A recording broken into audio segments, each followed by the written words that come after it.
I hate to bring up gender, um, but it's a part of life. And actually, it's not gender. The concept, the term gender is nothing but a big salad nowadays. Um, it's sex. There are two sexes. And I hate to bring it up, but it is a part of life. It's not as important as some people want to make it, but it's a part of life. And, I want to talk about stubbornness. Women, and I want to be careful here not to sound too accusatory, but women will have a tendency to, and before I keep going, I'm going to choose to focus on it right now. I'm second guessing myself, but I'm going to go for it. It's part of life, like I said, and there's nothing wrong with being aware of it.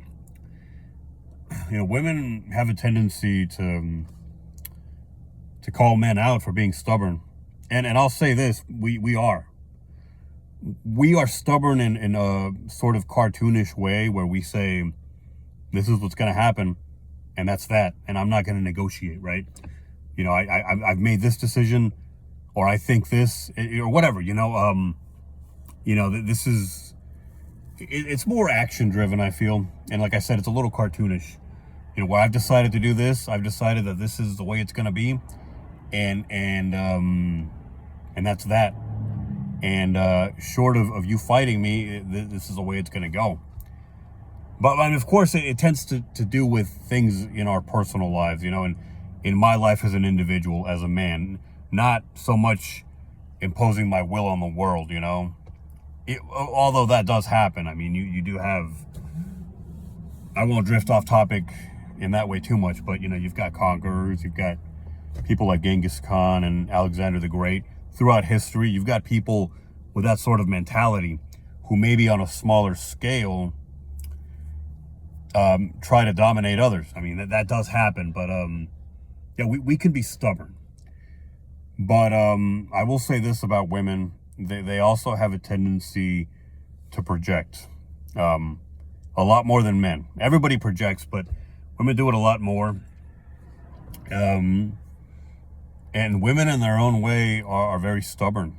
But it's not in that cartoonish sort of in your face way. It's less action driven. A woman is going to be much quicker to let her arm be twisted, so to speak. Not these modern day feminist women, and I hate to admit, most women are becoming slowly feminist.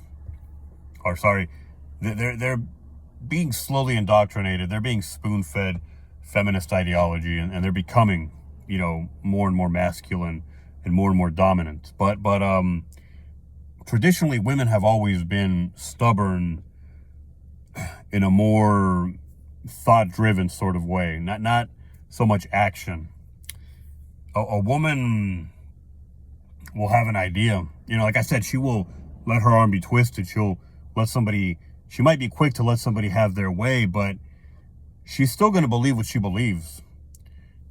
She may be quick to say, all right, we can do what you say, but she's not going to be as quick, I feel, as a man to adapt her beliefs to reality.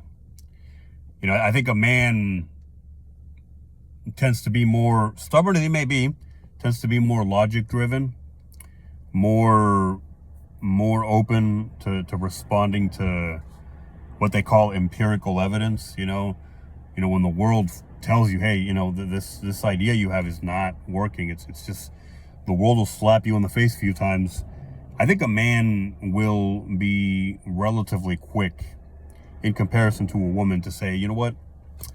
Yeah, this idea that I have is just not working. It's not the way to go. And women, I really feel it. I mean, I hate to say it, but this is from experience, personal experience. Women in my life and complete strangers too. Women will have these deep-seated, very deep-rooted ideas that just are never going to go away. A woman will believe something until the day she dies. And men do this too, but, and I hate to generalize, I really do. there are men who are very stubborn up here.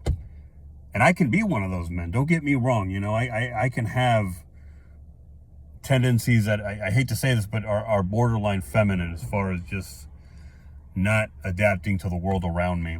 You know, I bring this up, you know, because, and I'll try to not make this too long, but, you know, at the gas station today, and I'm reminded, you know, it's a bit of a slap in the face, not a horrible slap in the face, but you get reminded as a man sometimes when you forget what your place is in society, you know, particularly, I want to say, in modern society. You know, that's kind of what I'm referring to. You know, you forget sometimes as a man that you can tend to be seen as an aggressor just by virtue of being a man. I watched a video where a guy talked about this several weeks ago, and I've seen stuff about this. You know, it's an issue in life.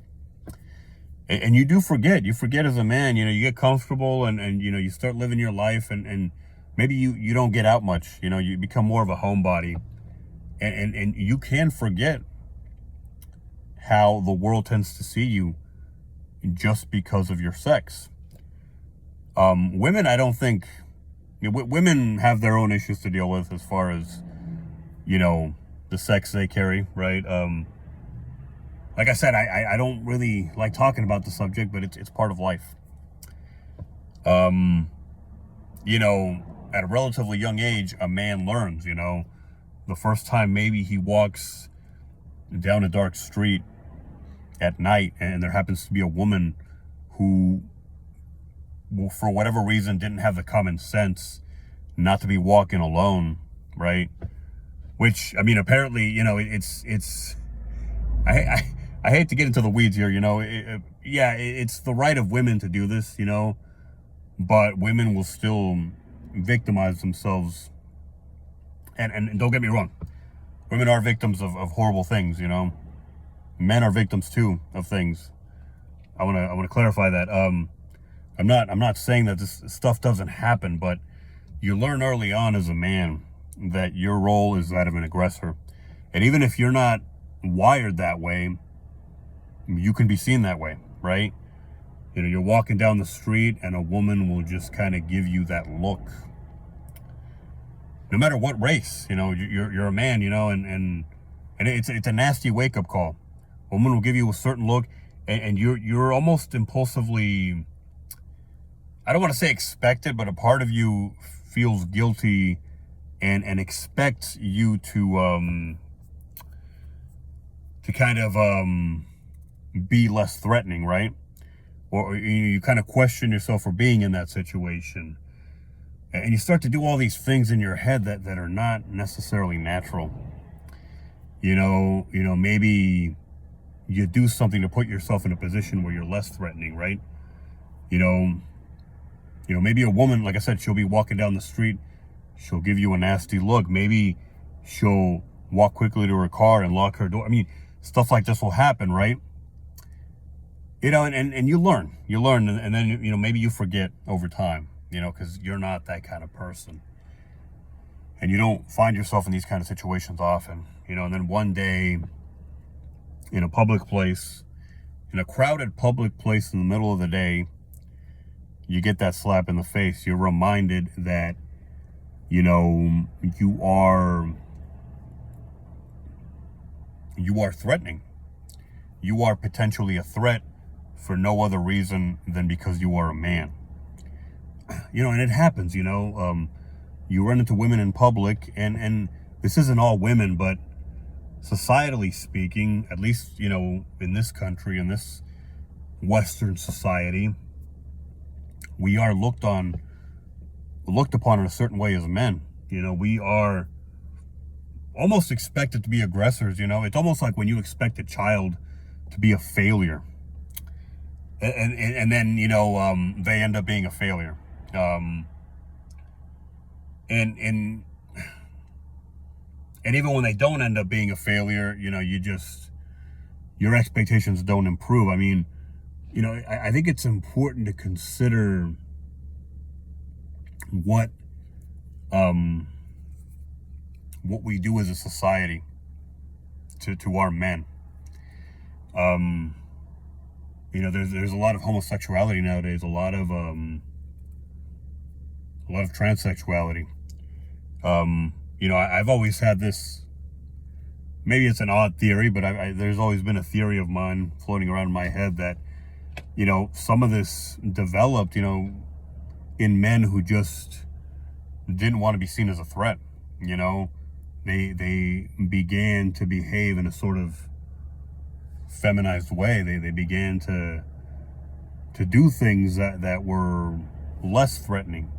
They began engaging in behaviors that were probably a little feminine and just didn't intimidate people as much. And it's ironic because a lot of gay men, a lot of flamboyant gay men today are actually kind of aggressive. Maybe not aggressive towards men, but they are aggressive in their own way. I find that ironic, but I've drifted off topic a little bit.